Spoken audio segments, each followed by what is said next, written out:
अर्थ education centre में आपका स्वागत है।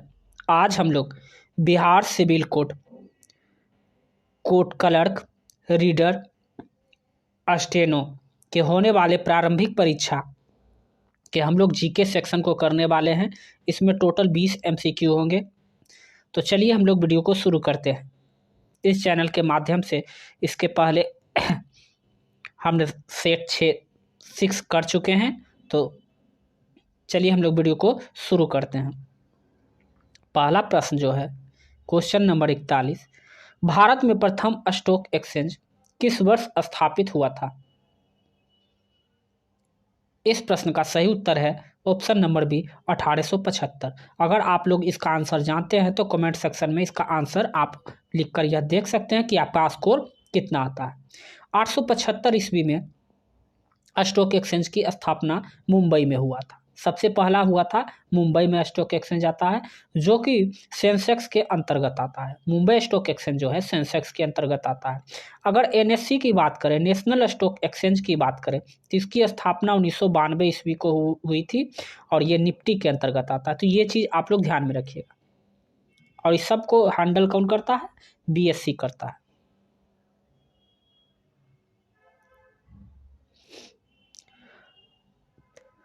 कोरियोलिस बल के संबंध इनमें से कौन सा कथन गलत है?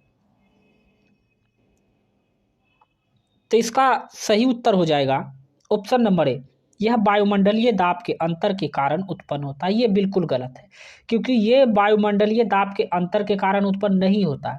पृथ्वी के घूर्णन के कारण कोरियोलिस बल उत्पन्न होता है, जो कि आभासी बल है।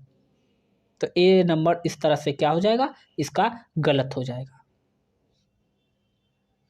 आगे का प्रश्न है, निम्नलिखित में से कौन सा संयुक्त राष्ट्र का सहस्त्र शब्दी विकास का लक्ष्य नहीं है? तो यहां ध्यान दीजिए, पूछा गया है संयुक्त राष्ट्र का यानी कि यूएनए का जो है क्या विकास का लक्ष्य नहीं है इसमें से? तो दरिद्रता उन्मूलन को दूर करना बिल्कुल है, मातृ स्वास्थ्य में सुधार करना भी है, लेकिन जन्म दर और मृत्यु दर को कम करना ये जो है यूएनए का कार्य नहीं है। तो इस तरह से इसका आंसर क्या हो जाएगा? ऑप्शन नंबर बी हो जाएगा। ऑप्शन नंबर बी हो जाएगा। ठीक है। अगला प्रश्न है, भारतीय राष्ट्रीय सेना आजाद हिंद फौज की द्वितीय विश्व युद्ध में किसके विरुद्ध युद्ध किया? तो किसके विरुद्ध युद्ध किया था? ग्रेट ब्रिटेन के विरुद्ध में युद्ध किया था। आजाद हिंद फौज जो था, प्रथम डिवीजन की स्थापना कैप्टन मोहन सिंह के द्वारा जापान के सहयोग से भारतीय सेना बंदी बनाया गया, जापान द्वारा किया गया। रास बिहारी बोस ने इस सेना को संगठन करता थे। इस सेना के संगठनकर्ता जो थे वो रास बिहारी बोस थे। सुभाष चंद्र बोस ने इस सेना का नेतृत्व किया था। लाल किला मुकदमा या दिल्ली मुकदमा आजाद हिंद फौज के सैनिकों के विरुद्ध नवंबर 1945 में चलाया गया। सुभाष चंद्र बोस को नेताजी की उपाधि हिटलर द्वारा दिया गया था। तो ये चीज आप लोग ध्यान में रखिएगा। क्वेश्चन नंबर 45 जो है, गांधी इरविन समझौता कब हुआ था? तो गांधी इरविन समझौता जो हुआ था 5 मार्च 1931 ईस्वी को हुआ था। गांधी जी के 11 सूत्र की मांग थी, ब्रिटिश सरकार के सामने रखी थी। 6 अप्रैल 1930 को नमक सत्याग्रह के रूप में सभी ने अवज्ञा आंदोलन शुरू किया गया था। फिर गांधी इरविन समझौता द्वारा आंदोलन को स्थगित कर दिया। गांधी इरविन समझौता में दिल्ली में समझौते के नाम भी जाना जाता है। याद रखिएगा, गांधी इरविन समझौता जो है दिल्ली समझौता के नाम से भी जाना जाता है।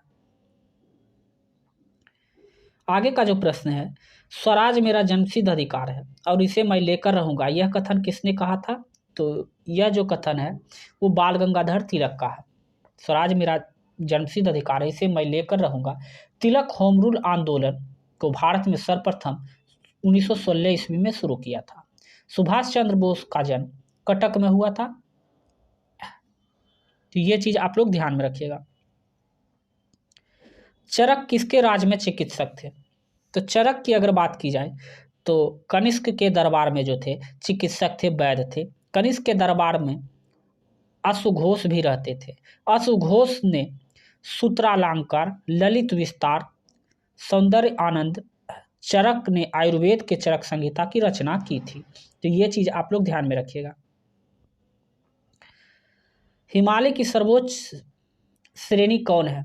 बहुत ही आसान प्रश्न है। हिमालय की सर्वोच्च श्रेणी की बात की जाए तो हिमाद्री है, जिसकी अगर औसत ऊंचाई की बात की जाए तो 6000 मीटर है, जो कि विश्व के सर्वोच्च चोटी इसी श्रेणी का हिस्सा है। चारागाह को पंपास कहा जाता है। चारागाह को पंपास कहा जाता है। ये कहाँ की? चारागाह के देखिए दक्षिण अफ्रीका में पंपास कहा जाता है। अगर पंपास की बात की जाए तो यह है अर्जेंटीना की घास भूमि को कहा जाता है पंपास। लेकिन यहाँ पूछा है चारागाह को पंपास कहा जाता है, कहाँ कहा जाता है चारागाह को पंपास? तो दक्षिण अमेरिका में चारागाह को पंपास कहा जाता है। तो ये चीज़ आप लोग ध्यान रखिएगा। लानो जो है वेनेजुएला का घास का मैदान है और कोलंबिया में उष्णकटिबंधीय घास का मैदान है। बांस घास के कुल पौधे का है। क्वेश्चन नंबर 50, देशी रियासतों का एकीकरण का श्रेय किसे दिया जाता है? तो इस प्रश्न का सही उत्तर होगा ऑप्शन सी, सरदार पटेल को। 500 लगभग स्वतंत्रता के समय देश में लगभग 563 रियासतें थी, जिसका एकीकरण का श्रेय सरदार पटेल को जाता है। उन्हीं के कारण भारत को इसलिए उन्हें लौह पुरुष कहा जाता है। तो ये चीज आप लोग ध्यान में रखिएगा। ये भी बहुत अच्छा प्रश्न है। भारतीय संविधान के प्रारूप समिति के अध्यक्ष कौन थे?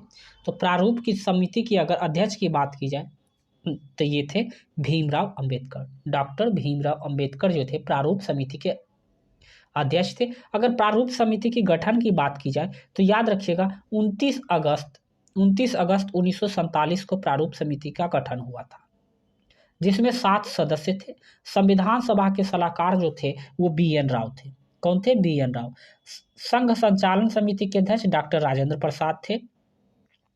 संघीय संविधान समिति के अध्यक्ष पंडित जवाहरलाल नेहरू थे और समिति के अध्यक्ष सरदार पटेल थे। समिति के अध्यक्ष जो थे पंडित जवाहरलाल नेहरू थे, समिति के अध्यक्ष सरदार पटेल थे और झंडा गीत के JB कृपलानी थे। झंडा गीत समिति के अध्यक्ष की बात की जाए, झंडा समिति के थे JB कृपलानी, झंडा गीत समिति के अध्यक्ष थे श्यामलाल गुप्ता प्रसाद थे। तो ये चीज आप लोग ध्यान में रखिएगा। आगे का जो प्रश्न है करंट अफेयर है। मेजर ध्यानचंद खेल रत्न पुरस्कार 2021 में पारा शूटिंग में किसे दिया गया था? तो ये दिया गया था मनीष नरवाल को। ये बहुत ही अच्छा प्रश्न है। मनीष नरवाल को जो है मेजर ध्यानचंद खेल रत्न पुरस्कार 2021 में प्रदान किया गया था। 75वां संतोष ट्रॉफी खिताब का विजेता कौन था? तो अभी हाल ही में जो हुआ संतोष ट्रॉफी, उसमें तमिलनाडु जो था वो विजेता रहा था। तो ये चीज याद रखिएगा। अंग्रेजी शब्द विजिलेंस का हिंदी रूप क्या होता है? तो विजिलेंस का जो हिंदी रूप होता है वो होता है सतर्कता होता है। प्रशासनिक एवं न्यायिक क्षेत्र में विजिलेंस शब्द को समान रूप से आता है। विजिलेंस शब्द का हिंदी रूप जो होता है सतर्कता होता है। केंद्रीय सतर्कता आयोग होता है central vigilance commission, central vigilance commission, ठीक है, यानी केंद्रीय सतर्कता आयोग होता है। तो ये चीज आप लोग ध्यान रखिएगा। क्वेश्चन नंबर 55 है, भारतीय दंड संहिता मूल रूप से किस वर्ष का है? तो दंड संहिता जो है IPCC भारतीय इंडियन पैनल कोड जो है 1860 ईस्वी में 1860 ईस्वी का है।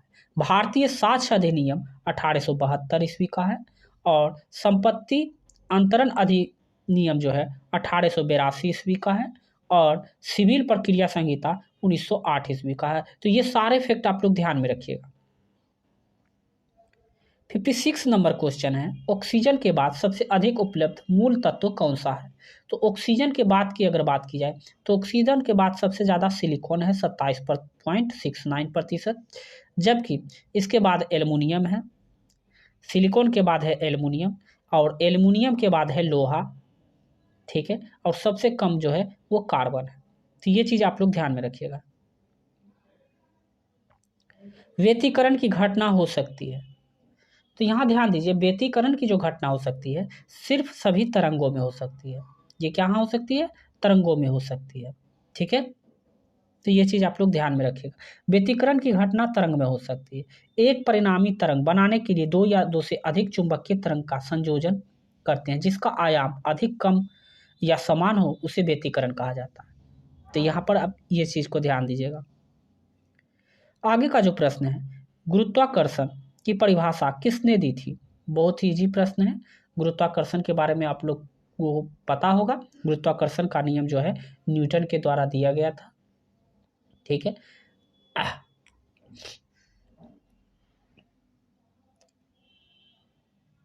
59 नंबर क्वेश्चन जो है, ड्यूओडिनम किसका भाग है? ड्यूओडिनम किसका भाग है? तो ये याद रखिएगा, ड्यूओडिनम जो है वो छोटी आंत, स्मॉल इंटेस्टाइन का भाग होता है। ग्रहणी पकावशय छोटी आंत का भाग है। भोजन का पूर्ण पाचन भी इसी जगह होता है, छोटी आंत में ही होता है, जिसके 3 भाग होते हैं। पकावशय जिसे डिओओडिनम कहा जाता है, और दूसरा जो होता है जेजुनम, और तीसरा जो होता है इलियम होता है। तो ये छोटी आंत का जो है भाग होता है, ठीक है। इसके 3 छोटी आंत के 3 भाग होते हैं, तो आप लोग ध्यान में रखिएगा। यही होता है डिओओडिनम, पहला भाग, दूसरा होता है जेजुनम, और तीसरा इलियम होता है। तो ये तीनों भाग आप लोग ध्यान में रखिएगा। आज के सेट का आखिरी प्रश्न जो है, अमीबा में नहीं होता। अमीबा में क्या नहीं होता है? तो अमीबा में देखिए जनन अंग भी होता है, गमन भी होता है, और पाचन भी होता है, लेकिन कंकाल तंत्र जो होता है अमीबा में नहीं पाया जाता है, क्योंकि अमीबा जो है एक कोशिकीय जीव है, जो अपने आकार बदलने की क्षमता रखते हैं। ये कोशिका न केवल प्रोटोजोआ में पाई जाती है, बल्कि कवक और शैवाल जंतुओं में भी पाई जाती है। अमीबा में एक बात और याद रखिएगा कि कोशिका भित्ति नहीं होता है। अस्यूडोपोडस द्वारा जीवित शिकार को घेरते हैं तथा फैगोसाइटोसिस द्वारा भोजन को निगलते हैं। मनुष्य के 6 प्रकार के अमीबा रह सकते हैं, जिसमें से एक कारण पेचिश उत्पन्न होती है। तो ये चीज़ आप लोग ध्यान में रखिएगा। तो आई होप आप लोगों को यह सेशन अच्छा लगा हो। मिलते हैं हम लोग नेक्स्ट वीडियो में। अभी के लिए बस इतना ही। जय हिंद।